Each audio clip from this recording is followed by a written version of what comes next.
Bom dia, irmãos! Vamos começar a nossa aula número 5 da revista sobre o Evangelho de João. E essa aula número 5 ela tem por título A Identidade de Cristo. Então ela se baseia no capítulo 6 do Evangelho de João. Eu vou ler alguns trechos apenas, que dá uma ideia sobre essa identidade do Cristo, que hoje, depois de pelo menos 2000 anos aí, a gente sabe que Ele é Deus. Mas as pessoas que encontraram com Ele ali, os judeus que encontraram com Ele, demoraram a perceber que Ele era Deus e demoraram a entender os seus milagres, os seus sinais, né? O texto de João 6 é um texto famoso. Ele cita o milagre muito conhecido sobre a multiplicação de pães e peixes. São 5 pães e 2 peixinhos, né? Como diz a música. Então, basicamente é assim. Jesus, ele atravessa o lago da Galileia e ele vai até um monte. Nesse monte, ele senta. Então já dá uma ideia de que ele vai ensinar ali os seus discípulos, os seus seguidores. Mas, ao ver aquela multidão se juntando, Jesus percebe que essas pessoas tinham fome. Elas estavam com fome, elas precisavam ser alimentadas. Então Jesus ele faz um teste com um dos seus discípulos. Está no versículo número 5. Diz assim o texto. Jesus olhou em volta de si e viu que uma grande multidão estava chegando perto dele. Então disse a Filipe: onde vamos comprar comida para toda essa gente?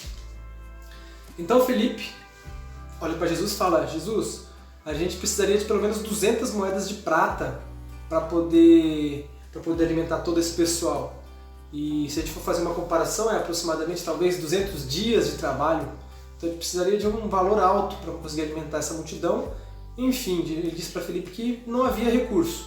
Nesse mesmo momento, André, discípulo de Jesus, chega até ele e fala: olha, a gente tem aqui um menino que tem na sua cesta aqui 5 pães e 2 peixes. Mas o que é isso para alimentar uma multidão? É interessante a gente perceber que os discípulos que estavam com Jesus já viram Jesus fazendo um milagre, por exemplo, da transformação de água em vinho.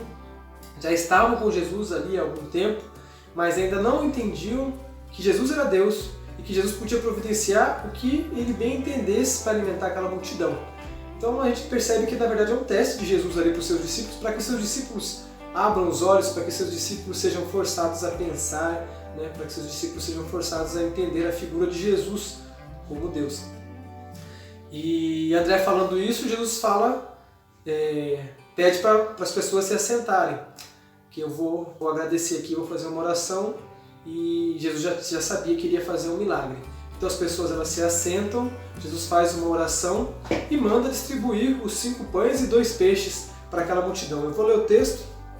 Diz assim o texto, versículo 10. Jesus disse: digam a todos que se sentem no chão. Então todos se sentaram. Estavam ali quase 5.000 homens. Em seguida Jesus pegou os pães, deu graças a Deus e os repartiu com todos. E fez o mesmo com os peixes, e todos comeram à vontade. Então, naquele momento, Jesus ele demonstra o seu poder. Ele demonstra que ele tem poder para fazer um milagre ali. E ele manda que aqueles 5 pães e 2 peixinhos sejam distribuídos para 5.000 homens. E todos comeram. Depois Jesus ele vai dar uma lição sobre mordomia. No versículo seguinte, ele vai demonstrar que é um desrespeito, um pecado, você desperdiçar um alimento providenciado por Deus. Então no texto seguinte, o texto vai dizer que Jesus pediu para que os discípulos recolhessem as sobras dos pães e dos peixes. Com essas sobras recolhidas, foi possível encher 12 cestos. Então você imagina, 5 pães e 2 peixes não enchiam, não sei qual era o tamanho desse cesto, mas não enchiam quase nada. E agora a gente tem aí 12 cestos cheios, ou seja, sobrou comida. Mas Jesus tem ali uma forma de ensinar-nos, né, sobre a mordomia, sobre a necessidade de não desperdiçar alimento, de não desperdiçar algo que foi dado por Deus. Entretanto, após Jesus fazer esse milagre, a multidão ela assimila aquilo de uma forma totalmente terrena. Então, a gente verifica no texto, a partir do versículo 14, que a multidão ela tenta fazer Jesus rei. Então eles falam: nossa, esse é o profeta que viria. Vamos coroar ele como rei. Então a multidão ela vê aquela pessoa como alguma figura realmente importante, como alguém que deveria liderá-los, mas eles veem só de um ponto de vista terreno, um ponto de vista mundano. No versículo 22 e no versículo 27, a gente vai ter um exemplo de que mais pessoas vieram até Jesus procurando aquele homem que multiplicava o alimento, né? Ou seja, foram atrás de Jesus pela maneira errada de pensar. Não era o Jesus Salvador, não era o Jesus que era Deus, mas era o Jesus que proporcionava alimentos para eles. Jesus vai falar que não era para aquilo que ele estava fazendo sua missão, não é para isso que ele veio ao mundo. A gente já vai chegar lá. Então, a gente percebe que a multidão ela tem uma visão incorreta sobre o que Jesus é. Continuando, a gente consegue perceber que Jesus novamente transforma as situações da sua vida ali, né, as coisas que ocorriam ali com ele e com os seus discípulos em um ensinamento. Nos versos seguintes, a partir do verso 16, a gente vê que Jesus se afastou dos discípulos e os discípulos voltaram para o barco e entraram novamente num lago para poder fazer uma travessia. Eu vou ler aqui, está no verso 16, diz assim: De tardinha, os discípulos de Jesus desceram até o lago, subiram num barco e começaram a atravessar o lago na direção da cidade de Cafarnaum. Quando já estava escuro, Jesus ainda não tinha vindo se encontrar com eles. De repente, um vento forte começou a soprar e a levantar as ondas. Os discípulos já tinham remado uns 5 ou 6 quilômetros quando viram Jesus andando em cima da água e chegando perto do barco, e ficaram com muito medo. Mas Jesus disse: Não tenha medo, sou eu. Então eles o receberam com prazer no barco e logo chegaram ao lugar para onde estavam indo. Em Marcos, capítulo 6, versículo 45 em diante, e em Mateus 14, versículo 22 em diante, a gente tem um detalhe um pouco maior sobre o que aconteceu naquele momento. João não quis citar no seu texto, mas em Mateus a gente vai ter a situação em que Pedro reconhece a Jesus e tenta ir caminhando em direção a Jesus. Jesus permite que Pedro vá até ele, mas Pedro começa a afundar na água porque de certa forma perdeu a fé ou começou a duvidar de que aquilo era possível. E em Marcos a gente tem também essa mesma situação em que os discípulos estão apavorados e eles pensam que Jesus era um fantasma. Então denota uma qualidade sobrenatural aí de Jesus Cristo ali andando sobre as águas, de forma que as pessoas olharam e se assustaram. Os discípulos olharam e se assustaram com aquela imagem. Mas Jesus fala: tenha calma. Quando Jesus entra no barco, é possível perceber que a natureza ela se acalma, né? O texto vai dizer que quando ele entrou no barco, o vento se acalmou e o barco começou a parar de balançar. Então a gente tem aí uma identidade divina de Jesus Cristo, né, que tem controle inclusive sobre a natureza. E continuando no texto, Jesus vai dizer exatamente o que ele é. Ele vai dizer que ele é o Salvador. Está lá no verso 35, vou ler para vocês. Diz assim o texto: Jesus respondeu: Eu sou o pão da vida. Quem vem a mim nunca mais terá fome, e quem crê em mim nunca mais terá sede. E aí ele continua no texto, ele vai dizer ainda, verso 38, Pois eu desci do céu para fazer a vontade daquele que me enviou, e não para fazer a minha própria vontade. E a vontade de quem me enviou é esta, que nenhum daqueles que o Pai me deu se perca, mas que eu ressuscite todos no último dia. Então Jesus ele vai falar que ele é o pão da vida, ele é o pão que desceu do céu. Então ele já denota uma qualidade de um ser divino, de um ser que é Deus, quando tem inclusive condições para andar sobre a água, para acalmar a natureza, e como a gente viu anteriormente, para multiplicar pães, para multiplicar os peixes. E agora ele fala que, além de fazer aqueles sinais, ele é de fato alguém que pode nos oferecer a vida eterna. Ele é o pão da vida, é só ele que dá a vida, é um pão que sacia a nossa fome eternamente, que sacia a nossa sede eternamente. Ele é o Jesus, o Salvador. Então a gente tem nesse primeiro momento um Jesus que se mostra, um Jesus que indica, que dá pistas, que fala o que ele é, quem ele é. E aí a gente vai ter o segundo ponto da lição, que são as reações. E a partir do momento que Jesus ele mostra a sua identidade, ele vai demonstrando a sua missão na Terra, ele vai tendo reações aí por parte dos seus seguidores, dos judeus e dos discípulos também. E Os judeus, eles têm uma reação de rejeição, né? Está lá no versículo 41 e 42, diz assim: eles começaram a criticar Jesus porque ele tinha dito: eu sou o pão que desceu do céu. E diziam: este não é Jesus, filho de José? Por acaso nós não conhecemos o pai e a mãe dele? Como é que agora ele diz que desceu do céu? Então os judeus, eles não entendem o que Jesus está dizendo ali e o rejeitam por isso. Continuando, a gente vai perceber que os próprios seguidores de Jesus que estavam com ele ali, que já queriam talvez fazê-lo rei em um momento anterior, quando ele multiplicou os pães e peixes, também o rejeitam. Primeiro, os seguidores ficam escandalizados. Está lá no verso 60, diz assim: muitos seguidores de Jesus ouviram isso e reclamaram: o que ele ensina é muito difícil. Quem pode aceitar esses ensinamentos? E aí, Jesus ele vai falar da seguinte maneira para aqueles seguidores: vocês acham que eu falar que eu sou o pão da vida, que vocês precisam comer da minha carne e beber do sangue, é algo difícil de vocês entenderem? É algo que vocês se sentem escandalizados ou não conseguem alcançar? E se eu disser então, está lá no verso 62, diz assim o texto: o que vocês diriam então se vocês vissem o Filho do Homem subir para onde estava antes? Então ele fala assim: se tudo isso escandaliza, imagine então se vocês virem eu subir para os céus.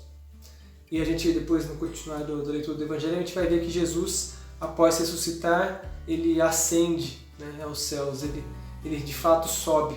Ele talvez estivesse fazendo, talvez não, ele de fato estava fazendo aqui uma profecia do que iria acontecer no futuro ali. E então, depois de escandalizados, os seguidores eles são incrédulos, eles ficam incrédulos. Então diz assim no verso 63: o Espírito de Deus é quem dá a vida, mas o ser humano não pode fazer isso. As palavras que eu lhes disse são espírito e vida, mas mesmo assim alguns de vocês não creem. Então Jesus reforça com eles ali a necessidade de crer. Reforça com eles a necessidade de entender que as palavras de Jesus são espírito, são vida, que Ele é o Salvador, que Ele é o próprio Deus, né? Mas há uma incredulidade por parte dos seguidores. E por último há o abandono. Está lá no verso 66. Por causa disso, muitos seguidores de Jesus o abandonaram e não o acompanhavam mais. Então, a gente tem aqui lições para a nossa vida cristã. Lições que a gente precisa entender. Jesus fez os milagres, Jesus fez os sinais, Jesus andou sobre a água, Jesus mandou que o vento se acalmasse, Jesus demonstrou ali o seu poder para um fim. Qual era esse fim? Não era para ele ser coroado rei daquelas pessoas, não daquela forma terrena, não era para ele conseguir fama ou tesouros ou dinheiro, né? Fortuna, não era nada disso. Jesus queria demonstrar que ele era o próprio Deus, que ele tinha poder e que ele era o Salvador. E para isso ele usava alguns termos. Então ele falava: eu sou o pão da vida, sou eu que dá a vida. Ele fala: vocês precisam comer da minha carne, vocês precisam beber o meu sangue. E os discípulos também, mas os seguidores ou as pessoas que estavam ali em volta não entendiam isso e se escandalizavam porque era uma coisa absurda falar que você vai comer da minha carne, que você vai beber do meu sangue e você vai viver. Então as pessoas tinham só essa visão terrena, essa visão física apenas, e não acreditavam nessa identidade de Jesus como Cristo. E se escandalizavam no sentido de achar aquilo um absurdo, não criam, não acreditavam naquilo dali, e por último o abandonaram. Mas Jesus, não bastasse isso, Jesus se dirige aos próprios discípulos e faz a seguinte pergunta para eles: será que vocês também querem ir embora? Está lá no verso 67 de João, capítulo 6. O texto original ele tem uma partícula não, que diz assim, que seria mais ou menos o seguinte sentido: vocês também querem ir embora, não é mesmo? Os discípulos: vocês estão pensando em ir embora também depois do que eu falei, não é mesmo? Vocês estão achando essa história aqui muito absurda, muito difícil de engolir, vamos dizer assim. Vocês também querem ir embora, né? Mas Pedro tem uma fala que é brilhante, que é sensacional, e que ele solta ali no momento que é muito importante provavelmente para o grupo, né? E com certeza ele falou inspirado pelo Espírito Santo. Talvez se ele tivesse, só naquele momento tivesse sido ali iluminado, vamos dizer assim, para falar o que ele falou. Ele diz assim: Pedro respondeu: quem é que nós vamos seguir? O Senhor tem as palavras que dão vida eterna. É um texto muito bonito porque provavelmente os discípulos estavam naquela insegurança, né? Daquela multidão que estava toda junta, toda querendo fazer Jesus rei, e de repente aquela multidão fala: nossa, esse cara, eu acho que ele é louco, esse cara está falando coisas que eu não acredito, esse cara que está dizendo que ele é o pão da vida, que ele é o Salvador, mas eu não acredito nisso. As pessoas foram embora e os discípulos ficaram naquela insegurança. Nossa, vamos embora também. Nossa, eu acho que a gente está numa furada aqui, olha o que esse homem está falando. Jesus, já conhecendo o coração deles, faz essa pergunta para eles: será que vocês vão embora também? Né? Já indicando, né? Já indicando o desejo deles, a vontade de vocês é ir embora. Né? E Pedro, com certeza inspirado pelo Espírito Santo, ele fala: para onde que a gente vai, Senhor? É só o Senhor que tem as palavras da vida eterna.